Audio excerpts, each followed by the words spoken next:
El tema de esta noche se llama Restaurando mis relaciones dañadas. El Evangelio según San Mateo, capítulo 18, versículo 21 hacia adelante. Pedro se acercó entonces y le dijo: Señor, ¿cuántas veces tengo que perdonar las ofensas que me haga mi hermano? ¿Hasta 7 veces? Dícele Jesús: no te digo hasta 7 veces, sino hasta 70 veces 7. Por eso el reino de los cielos es semejante a un rey que quiso ajustar cuentas con sus siervos. Al empezar a ajustarlas, le fue presentado uno que le debía 10,000 talentos. Como no tenía con qué pagar, ordenó el Señor que fuese vendido él, su mujer y sus hijos y todo cuanto tenía, y que se le pagase. Entonces el siervo se echó a sus pies y postrado le decía: ten paciencia conmigo, que todo te lo pagaré. Movido a compasión, el señor de aquel siervo le dejó ir y le perdonó la deuda. Al salir de allí, aquel siervo se encontró con uno de sus compañeros que le debía 100 denarios. Le agarró y ahogándole le decía: paga lo que debes. Su compañero, cayendo a sus pies, le suplicaba: ten paciencia conmigo, que ya te pagaré. Pero él no quiso, sino que fue y le echó en la cárcel hasta que pagase lo que debía. Al ver sus compañeros lo ocurrido, se entristecieron mucho y fueron a contar a su señor todo lo sucedido. Su señor entonces le mandó llamar y le dijo: siervo malvado, yo te perdoné a ti toda aquella deuda porque me lo suplicaste. ¿No debías tú también compadecerte de tu compañero del mismo modo que yo me compadecí de ti? Y encolerizado su señor le entregó a los verdugos hasta que pagase todo lo que debía. Esto mismo hará con vosotros mi Padre Celestial, si no perdonáis de corazón cada uno a vuestro hermano. Es palabra del Señor. Y en este capítulo 18 se nos muestra cómo debe ser la iglesia dentro de sí, cómo debe ser esa convivencia entre los hermanos. Y es en ese contexto que el Señor, entendiendo que a veces es difícil llevarnos bien unos con otros por la diferencia de nuestros caracteres, en medio de todo ese contexto que bien conoce el Señor, nos invita a reflexionar en el perdón como algo que debe ser constante en la vida espiritual del cristiano. Quisiera utilizar lo que dice el versículo 35 y tener una mirada hacia adentro para cada uno de nosotros, lo que en particular el Señor nos quiere decir solo en ese versículo. Esto mismo hará con vosotros mi Padre Celestial, si no perdonáis de corazón cada uno a vuestro hermano. Quiero que nos quedemos con esta expresión: perdonar de corazón. Esta expresión podemos nosotros interpretarla como un perdonar sincero, un desear, un querer, un tener la voluntad dispuesta realmente a perdonar a alguien. ¿Realmente quieres perdonar de corazón? Porque es el planteamiento que en esta noche el Señor nos hace a cada uno de nosotros. Jesucristo ha venido para que tengamos vida. Y dice el Evangelio de Juan, capítulo 10, el versículo 10, para darnos vida y vida en abundancia. Esto significa que el Señor quiere que vivamos una vida plena. Es decir, Dios salva hoy. Hoy es el día que el Señor ha elegido para que cada uno de nosotros podamos vivir una vida plena. Sin embargo, esto se hace difícil si es que no hemos superado los traumas de nuestro pasado. Cuando nosotros hacíamos jornadas de sanación en Miraflores, un día unas personas llevaron a una amiga suya, una mujer que en su rostro muy gesticulado se le veía como que amargada, se le veía muy seria, se le veía fastidiada. Yo le saludé con una sonrisa de oreja a oreja y eso es una cosa que a mí me cuesta. Y de pronto la saludé y la mujer, buenos días, bien seria, como si se hubiera peleado conmigo, pero en fin. Y después de unos 6 meses que esta mujer siguió yendo a las jornadas de sanación, yo veía cómo el rostro le cambiaba, cómo de pronto iba apareciendo una sonrisa, porque ya no simplemente entraba sin saludar, sino que ahora se detenía y saludaba a las personas. Al principio era un saludo buenos días, por compromiso, y después se acercaba y abrazaba a las personas que ni conocía y las saludaba, y de pronto comenzó ella a experimentar algo en su vida. Algo que cada uno de nosotros tenemos que ser conscientes que nos hace falta. Necesitamos ser transformados, pero más que hacia afuera, por dentro. Y de pronto hay gente que no tiene un motivo por el cual estar alegre. Y hay gente que para gesticulando su rostro, hay gente que para renegando, y hay gente que para así, de lo más mínimo se molesta, pierde la paz, se queda sin paciencia, se le agota la paciencia y suele tener como esta más o menos reacción. Y de pronto eso significa que el corazón puede estar tan cargado y tan amargado y tan fastidiado que lo más mínimo nos altera.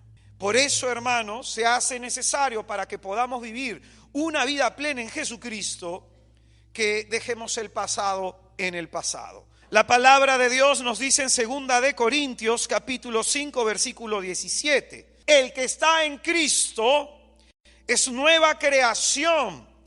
Pasó lo viejo, y va a decir este texto algo que es importantísimo: lo pasado ha quedado atrás. Un día una persona me pidió entrevistarse conmigo y cuando yo comencé a conversar, a dialogar con esta persona me comenzó a contar todas las tragedias de su vida. Y de pronto yo ya venía como 15 minutos escuchándole, y de pronto seguía contando más tragedia y seguía contando más tragedia. Y yo en el fondo de mi espíritu discernía por qué lo hacía, y el Señor me llevaba a entender algo: que esta persona, como muchas, se ha quedado atrapada en su pasado. Y lo único que sabe mirar en su vida es hacia atrás. Las personas que miran hacia atrás, las personas que miran sobre referente a lo que le sucedió, son personas depresivas. Las personas que miran mucho hacia adelante y se angustian por lo que aún no ha pasado, son personas que sufren de ansiedad. Lo que pasó dejó de existir, lo que vendrá aún no existe. Nosotros existimos en el hoy, pero muchas veces no disfrutamos el hoy de nuestra vida porque seguimos mirando hacia el pasado y no hemos pasado la página de nuestra historia. Como esta mujer, como esta persona que me contaba todas sus desgracias, y le dije a esta persona: hermana, ¿qué es lo que quieres? ¿Que yo me lamente por todo lo que te ha sucedido? ¿Que me ponga a llorar contigo por todo lo que te ha pasado? ¿Que sienta lástima por ti? ¿Que te consuele y me lamente contigo? Y me quedó mirando y se amargó. Yo le dije: perdóname que te lo diga y que sea tan brusco para decírtelo, pero tú te sueles rodear de gente que cada vez que tú cuentas tus traumas y cuentas tus tragedias, lo único que sienten es lástima por ti, y te estás alimentando de la lástima. Y gustas escuchar a personas que te digan cosas como que: ay, pobrecita, ay, qué triste tu vida, y perdóname. Pero ese no es un espíritu movido por el Espíritu de Dios. Eso viene del maligno. Yo le dije eso a la chica, me quitó el habla, me dijo: ay, hermano, qué duro. Y comenzó a decirme: es que a mí me ha pasado esto. A mí también, le dije. Es que mi padre y mi madre, a mí también. Es que a mí me ultrajaron de pequeña, a mí también. Yo le expliqué a esta persona eso, de que ella lo que buscaba en el fondo era la lástima. Y he dicho muchas veces que los grupos de oración, las comunidades de oración, los grupos parroquiales, no son grupos terapéuticos, no son grupos para que tú vayas y la gente te escuche. Son comunidades en donde tú tienes que ir a buscar a Dios. Por eso, hermano, dice aquí la palabra: el que está en Cristo, dice, lo pasado ha quedado atrás. Un día le comentaba una amiga mía que la he visto en las jornadas de sanación del Padre Manuel, cuando un tiempo el Padre me invitó a predicar con él. He visto en las jornadas del Padre Ángelo, le he visto en las jornadas del Padre Buenaventura, La he visto en todos los eventos de sanación y liberación de la RCC, la he visto en eventos de sanación de otros movimientos y la veo por todos lados. Tiene todos los manuales de sanación, el de Magnat, el de Tardif, todos los manuales de sanación. Es más, ha comprado toda la charla de sanación que tenemos nosotros también y no sana. Y esta persona tiene una obsesión con recuperar su salud. Yo le conté mi experiencia. Sin embargo, le decía a esta persona que muchas veces cuando yo estaba en oración y en oración contemplativa delante del Santísimo, yo recuerdo que un día el Señor, yo estaba adorándolo en el Santísimo, estaba alabándole y en eso estaba con los ojos cerrados y el Señor me metió en una visión y me mostró el vientre de mi madre cuando mi madre estaba embarazada de mí y me mostró de pronto que mi madre tenía mucho miedo. Me mostró a mi padre agrediendo a mi madre cuando estaba embarazada de mí, el temor que sintió mi madre y el rechazo que tuvo hacia mí. El Señor me comenzaba a curar y el Señor me dijo, lo hago contigo y para que tú diciéndole esto a tu madre también ella se cure. Pregunta, ¿yo le pedí eso al Señor? Te soy sincero, hermano, yo he ido a pocas jornadas de sanación, a pocos eventos de liberación y de pronto no he buscado afanosamente la sanación. Porque he trabajado, sí, afanosamente en mi conversión. Imaginémonos que tú tienes una herida en tu hombro y yo no sé que la tienes. Y de pronto yo me acerco y te toco el hombro y tú, ¡sácame la mano! Porque te duele, ¿cierto? Oye, pero yo cómo sé que tenías una herida si la estás ocultando. Entonces lo que pasa en la interrelación, en las relaciones interpersonales, lo que pasa es que va saliendo nuestro carácter y sale el carácter del otro y el Espíritu Santo lo permite para que vayamos sanándonos. En el trato con los hermanos, en las relaciones interpersonales nos vamos curando, vamos sanando. Si es que tú trabajas en tu conversión, si no, no. Hay personas que pueden tener la opción de simplemente cerrarse y decir yo soy así, mi forma de ser es así, mi carácter es así y ¿cuál es el problema? Por eso, hermano, es importante que entiendas esto, escucha bien. Algunas personas les cuesta dejar su pasado, les cuesta soltar su pasado. Nuestro pasado va a ejercer una influencia real y actual en nuestro presente. Lo que hayamos vivido, sea bueno o sea malo, va a ser determinante, va a influenciar nuestro modo de sentir, pensar y de actuar. De tal forma que las personas que hoy somos es producto, resultado de todo lo que hemos vivido, resultado de todo lo que nos ha pasado en esta vida, sea bueno o sea malo. Yo tenía un tío que era bien complicado, en verdad, bendito sea el Señor que lo tiene en su presencia. Bueno, la cosa es que este tío tenía un baúl en donde guardaba recortes de periódicos antiguos. Entonces, y los recortes que guardaba eran de cosas trágicas y de noticias así, medias estrepitosas. Y mire, ese ejemplo yo lo utilizo para mostrar que así somos también nosotros. Nosotros somos iguales. Nosotros, en nuestro corazón, que es como un baúl, solemos guardar todos nuestros recuerdos, pero los que se hacen más notorios, los que tienen mayor relevancia, son los recuerdos malos, los recuerdos traumáticos, los acontecimientos que más nos han marcado, esos son los más dolorosos. Yo hace tiempo estaba conversando con mi padre y de pronto yo he tenido muchos impases con él, he tenido momentos difíciles, momentos duros, ya nos habíamos nosotros pedido perdón, yo le había pedido perdón a mi padre me había pedido perdón, nos habíamos abrazado, habíamos chillado los dos. Sin embargo, escucha bien, yo ya habiendo perdonado a mi padre, un día conversando con él, sentados, mi padre agarró y me dijo, ¿te acuerdas cuando te llevaba al centro del Lima y te compraba tus churros españoles? ¿Te acuerdas? Y yo dije, en mi interior, la percepción que yo tenía de mi padre hasta ese momento era una percepción mala. Pero en mi padre no solamente habían cosas malas, habían cosas buenas y otras muy buenas. Pero ¿por qué mi mente había tomado, sin mi permiso, la determinación de simplemente recordar lo malo? ¿Por qué tu mente, sin tu permiso, toma la determinación solo de preservar lo malo? Y ten la seguridad que la persona que te ha herido no solamente tiene cosas malas, tiene cosas buenas, pero así somos nosotros. Por eso, hermano, la palabra de Dios va a decir en Eclesiástico capítulo 28, versículo 7, no guardes rencor a tu prójimo. ¿Qué es lo que dice? Fuerte, ¿qué es lo que dice? Quiero que te quedes solo con esto. No guardes, no almacenes, no preserves rencor en tu corazón. Hermano, el rencor cuando se queda dentro de nosotros, el rencor es un resentimiento arraigado y tenaz. Es decir, es una cólera antigua y el rencor da a luz a la ira, que es un sentimiento de indignación y de enojo. La ira da a luz al odio, que es una antipatía y una aversión hacia alguien. Y el odio da a luz a la venganza, que busca satisfacción por el agravio recibido. Una persona con el corazón rencoroso, una persona herida de tal forma, va a ser una persona antipática. Va a ser una persona que la gente a su alrededor va a terminar siendo herida. Cristo quiere que vivamos una vida en abundancia, una vida en plenitud, y para eso tenemos que soltar el pasado. Y para soltar el pasado, como dice el texto de Corintios que hemos citado, tenemos simplemente que dejárselo al Señor. El que está en Cristo es una nueva creación. Lo pasado quedó atrás, va a decir las Escrituras. Pero muchos de nosotros, de ahí, hermano, que es importante reconciliarnos, escucha bien, no solamente con las personas, sino con nuestra historia. Esto es importantísimo, ¿eh? Acá te pongo el ejemplo. Te dije que yo ya había perdonado a mi papá, ¿cierto? Te dije que mi papá me había pedido perdón, ¿cierto? Entonces por ahí ya no había perdón que darle al viejo. Entonces, ¿cuál era el problema? Faltaba reconciliarme con mi historia.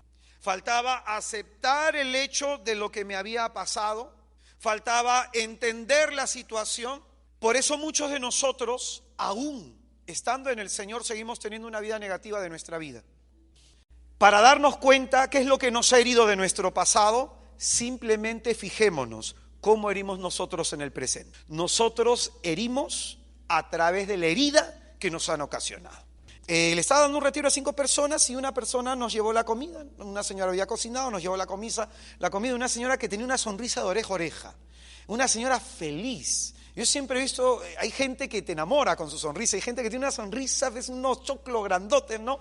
Y tienen una sonrisa y brota una alegría. Y de pronto uno que va a pensar que esa gente puede estar triste, pero cuando estaba esta persona conversando, estaba también almorzando con nosotros, y esta persona era evangélica, yo comencé a sentir tristezas dentro del corazón de la persona, y yo dije, si el Señor me está permitiendo sentir lo que tiene por dentro, es porque quiere hacer algo en este momento. Entonces, en ese momento comencé a sentir lo que había por dentro y comencé a ver en mi interior que esta mujer había sido agredida sexualmente. Yo le dije, vamos a orar. Yo le dije, vamos a hacer una oración por ti. Yo vas a repetir conmigo, yo perdono a mi tío. Y ella me dijo, pero hermano, mi tío no me ha hecho nada. Y en ese momento comencé a orar y me quedé callado. Simplemente comencé a orar y le dije, ¿está apareciendo un recuerdo en tu interior? Y ella comenzó a llorar. Y apareció el recuerdo cuando su tío la ultrajaba, el hermano de su madre. Y de pronto el Señor mira lo que hizo el Espíritu Santo. Eso es sanación de recuerdos. En nuestro inconsciente, y acá te explico algo. Nosotros tenemos 3 potencias en el alma, ¿no? Tenemos la inteligencia, que es la capacidad de entender. Tenemos nosotros también otra potencia del alma, que es la voluntad. Y la voluntad tiene que ver con la virtud del amar, la caridad. Pero tenemos también otra potencia en el alma, que es la memoria, y tiene que ver la memoria con nuestra capacidad de tener esperanza. Entonces, nuestra alma espiritual utiliza nuestro cerebro para pensar, para recordar. No es que tu cerebro tenga esa función por sí solo, porque cuando tú te mueres se queda acá y tú llegas a la presencia del Señor con todos tus recuerdos intactos. Nosotros tenemos consciente el subconsciente y el inconsciente. Nuestro inconsciente es como un baúl en donde se va almacenando todos nuestros recuerdos y progresivamente se van depurando para que podamos tener más capacidad. Es decir, es como formatear la computadora porque ya está muy llena, ¿cierto? Algo así, es como que ahí están todos nuestros recuerdos, pero por alguna cuestión estos recuerdos traumáticos no se llegan a borrar. Entonces es ahí en donde el Espíritu Santo hace sanación de recuerdo. ¿Qué es lo que hace el Espíritu Santo? Entra en el inconsciente de la persona y trae del inconsciente al consciente el recuerdo dañoso, el que hiere. Entonces la persona dice, esto me pasó a tal edad. Y mira lo que hace el Espíritu Santo, no solamente te lo trae, o sea, del pasado al presente, no solo hace eso, sino que te explica y te muestra cómo esa situación te afectó en algún momento de tu vida, cómo cambió tu carácter, tu comportamiento. Y no solo hace eso el Espíritu Santo, sino que te libera de esos efectos. Entonces muchos de nosotros tenemos eso. Tenemos capacidades y somos capaces de hacer muchas cosas, grandes cosas, y no las podemos hacer por esas limitaciones que tenemos. Por eso, hermano, el estar en Cristo implica enfrentar la vida. Todos tenemos traumas, pero si no los enfrentamos, todos tenemos complejos, pero si nos quedamos en ellos y simplemente decimos yo soy así y como que nos metemos en nuestro caparazón, hermano, nunca lo vamos a superar. Hermanos, nosotros somos personas que tenemos un mal carácter porque algo nos ha pasado. Somos personas inmaduras, que tenemos traumas, que tenemos complejos. Todos, no hay nadie sano. Y por cierto, más enfermo es quien cita los traumas y los problemas del otro. Yo tenía en una comunidad a una persona que decía, sí, pero este es así, sí, pero el otro es así, sí, pero el otro tiene esto, sí, pero el otro tiene aquí. Y yo le decía, tú sabes qué es lo que tienes, un complejo de superioridad, según la psicología. Y el complejo de superioridad se manifiesta de esta manera, que la persona que se cree superior suele decirle los defectos a todo el mundo. ¿Y por qué? Porque de esa forma, en su ego, en su autoestima, en su falta de reconocimiento que ha tenido en la vida, se siente mejor al humillar al otro. Y este amigo era así. El complejo de superioridad es la compensación del complejo de inferioridad. ¿Acaso Jesucristo decía yo tengo más dones y carisma que ustedes?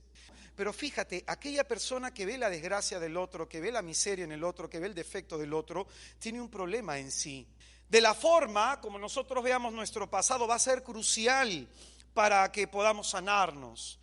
Y hay tres formas de ver nuestro pasado. Hay gente que ve su pasado como un fantasma, como que de pronto aparecen recuerdos traumáticos que le deprimen y que le entristecen y que le llenan de dolor interiormente. Incluso algunos pueden tener recuerdos que cuando aparecen en su mente le avergüenzan. Esas personas de pronto pueden reconocer tras eso que se deben sanar, que hay un problema ahí en su pasado que no ha sido solucionado.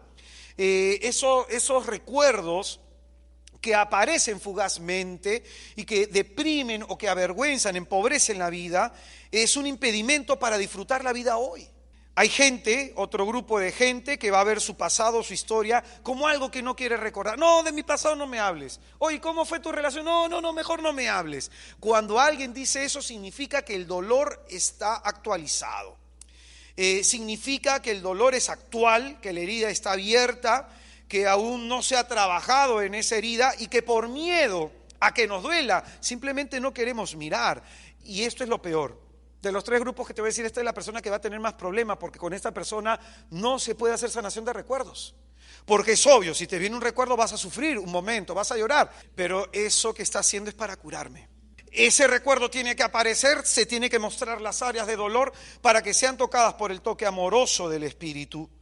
Entonces hay personas que no quieren hacer eso. No quiero hablar de mi pasado. Con el otro grupo, con el último, también pasa algo parecido. Hay gente que dice, no, yo ya lo superé. Los superados, ¿no? Los que no tienen ningún problema, los que todo marcha bien en la vida. No, mi papá fue la persona más amorosa del mundo. No, mi mamá, la mujer más comprensiva del mundo. No, mis hijos, lo más lindo de la tierra. Esa persona vive en otro planeta. Porque en el fondo, ¿qué está diciendo? Mi vida está bien.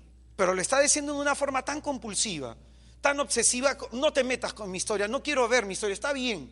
Pero en el fondo es porque sabes que las cosas no estaban bien. En el fondo es porque sabes que hay algo que ha estado mal. Y el problema está en que esa actitud impide que uno trabaje en su historia. 3 formas. ¿Cuál de las 3 tienes tú? Voy a hablar de la base afectiva. Imagínate una mesa de 4 patas, con 4 patas. La base afectiva se forma en nosotros, lo que le da estabilidad a nuestra vida emocional, a nuestra vida interior, se va formando ya desde los primeros momentos, desde el vientre materno, se va formando en los 5 o 7 primeros años de edad. Y de pronto esto es lo que le va a dar estabilidad a nuestra vida. Son 4 cosas que le van a dar estabilidad a nuestra vida. Si nos faltan una de estas 4 cosas, todo lo que hagamos se va a venir abajo. Todo ser humano, para vivir una vida plena, para tener una estabilidad emocional, necesita 1, sentirse amado. ¿De qué forma? En un primer momento, cuando somos pequeños, necesitamos que nos den cariño, que nos acaricien, que nos besen, que nos digan que nos aman, que nos apapachen. Necesitamos no solamente que nos lo digan, sino que nos lo hagan sentir. Son 2 cosas importantes. No solo que nos digan que nos aman. Ahora pregúntate tú, ¿cuán amado te has sentido por tu padre? ¿Y cuán amado te has sentido por tu madre? Si tú me dices, ay, que me han amado mucho, pregúntalo despacito. Las personas que no se han sentido amadas por padre y por madre, por los 2, porque de pronto el padre va a forjar el carácter y la madre va a dar estabilidad emocional, pero se necesita el amor de los 2. Cuando no se tiene esto, son personas que tienen todo tipo de adicciones. En primer momento, adicciones a personas. Ay, no me dejes que me mato. Esas personas que le paran reclamando el amor al otro, que le paran reclamando que me atiendan, que me quieran, que me escuchen. Entonces, también va a tener todo tipo de adicciones, sexo, alcohol, drogas, y el sexo se va a confundir muchísimo. El hombre va a buscar el sexo buscando el amor y la mujer va a entregarlo pensando que está siendo amada, a la diversión. Nos encanta el fin de semana, que quieren ir a la discoteca y que quieren bailar y que quieren tomar. En el fondo, ¿sabes qué te está gustando? Que tu vida debe ser tan sufriente que necesitas diversión. Y esto pasa mucho con los jóvenes. Y pregúntate, a la edad que tienes, ¿a quién le mendigas amor? Escúchame bien, tu esposo, tu esposa, tus hijos no te van a dar el amor que no te dieron. Eso ya lo tiene que hacer el Señor, suplir esa área dañada. Segundo, todos necesitamos reconocimiento o atención. Cuando nosotros éramos niños, ¿cómo éramos? Cuando actuábamos, ¿no nos gustaba que nuestro papá y nuestra mamá nos vieran en plena actuación? Muy bien. Esto va a generar un problema. Si no has recibido la atención de tu padre, si no has recibido la atención de tu madre, si en tus actuaciones tu padre o tu madre fueron los grandes ausentes, entonces tú vas a crecer con ese problema. Si tu madre nunca te dijo, bien hecho hijo, bien hecho hija, por el contrario te dijeron, ya ves, siempre te equivocas, toda la vida es lo mismo, ya ves, eres un bruto, una bruta, eres un inútil, ¿hasta cuándo? De todos los colegios te botan, siempre se quejan de ti, ya me tienes harta. La mamá de Machín, oye, tú vas a pensar, soy malo, y vas a crecer con una necesidad de reconocimiento, y por eso es que a lo mejor eres extrovertido. Quieres llamar la atención de todos y quieres estar siempre saliendo en la foto, siempre quieres ser el notorio, siempre eres el que vamos a hacer esto, vamos a hacer lo otro, el que dice, oye, vamos aquí, vamos allá, porque en el fondo estás exigiendo reconocimiento. No te lo dieron de pequeño. Pero ojo, no solo con los extrovertidos, también con los introvertidos, ¿ah? Porque hay gente así o no, que caminan así con una cara de pena y lo hacen para que les preguntes, ¿qué te pasa? Nada. Después están pues los que se quieren hacer lucir, o hombres, mujeres que se quieren hacer lucir y que por eso son competitivos, quieren ser mejor que el otro. Y están esperando el reconocimiento del jefe, porque en el fondo les está haciendo falta el reconocimiento de papá y de mamá. Tercero, lo tercero que necesitamos es protección. Acá viene ya la parte más difícil. La familia tiene un propósito, protegernos, pero muchas veces se puede agredir a los que están dentro de la casa de muchas maneras. El golpe físico, un correazo, que hay que saber cuándo darlo, el grito, el insulto, pero también la sobreprotección. Hiere terriblemente. Otro día pues oré por una persona que el tío le había besado cuando tenía 4 o 5 años de edad y le había metido la lengua en la garganta, y esta persona había crecido sintiendo que cada vez que comía se atragantaba, no podía tragar, tenía que cortar las cosas pero en pedacitos, y mira el trauma, agredido. Puede haber habido violencia física, violencia verbal, pero también sobreprotección. Yo tengo un amigo que tiene, ¿cuántos años tiene? Tiene 37 años, sí, 37 años tiene. a la edad que tiene, es una persona que cada vez que pasa un hecho traumático, una situación difícil de su vida, se viene abajo.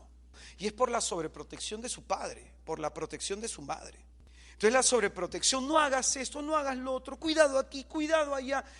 Y al final, ¿qué estás haciendo? Una persona indefensa. Entonces las personas que han sido sobreprotegidas son personas inseguras, miedosas, son personas que necesitan siempre del otro, que van a tener dependencias al otro. Escúchame bien, nunca van a ser los primeros, siempre van a ser los segundos. Ojo con lo que te digo. A lo mejor estás criando un hijo para que no sea cabeza, sino para que sea cola. Siempre siga a otro. A lo mejor estás criando un hijo cobarde, que nunca se atreve a enfrentar la vida. Pero de pronto, personas así son personas que ponen negocio, personas que sacan adelante su vida y la vida de otros. Cuarto y último, todos necesitamos perdón, que se nos pida perdón. ¿Cuántas veces nuestros padres se deben haber equivocado y nunca nos han pedido perdón? Entonces necesitamos que se nos pida perdón. Si no, crecemos siendo personas rencorosas, incapaces de reconocer que hemos fallado, incapaces de reconocer nuestros errores, y solemos decir esto cuando nos equivocamos: discúlpame. Entonces las personas que han crecido sin que sus padres le pidieran perdón por sus errores son personas que nunca van a reconocer los suyos, porque si los padres no lo hicieron, porque ellos lo van a hacer.